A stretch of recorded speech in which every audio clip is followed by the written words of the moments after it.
Lors d'une conférence organisée le 1er novembre 2011 par la banque Bonhôte, le débat est lancé autour de la situation économique et des perspectives pour 2012. 2012, aujourd'hui, semble s'annoncer comme étant encore une année relativement difficile, pour deux raisons principalement. La première, c'est que la croissance au niveau mondial continue de ralentir, ce qui est un environnement qui n'est pas forcément très porteur pour les marchés financiers.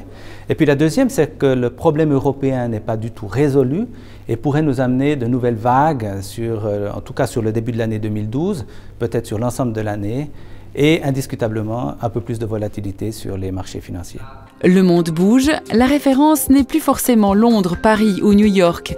Les bourses asiatiques ont fait ces dernières années leur entrée dans la partie. Alors aujourd'hui, on voit que ces marchés continuent de bénéficier d'un nouveau déplacement de richesse, c'est-à-dire que la croissance reste importante dans ces pays, alors qu'en Europe et aux États-Unis, la croissance stagne quelque peu.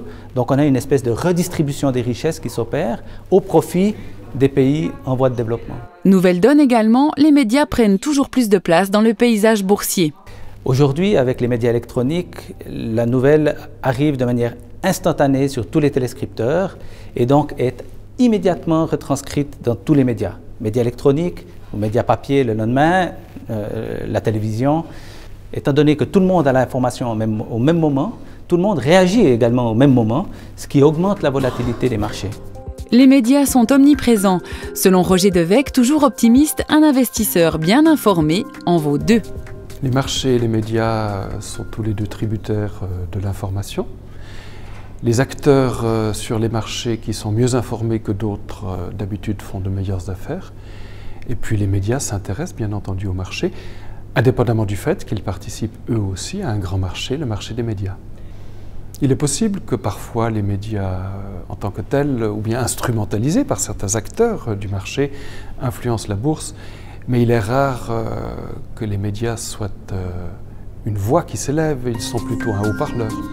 Un haut-parleur qui en Suisse a l'avantage d'être indépendant et pluraliste.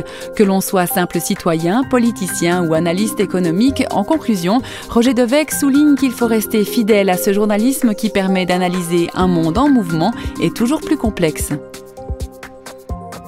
Banque Bonhôte à Neuchâtel, banquier depuis 1815.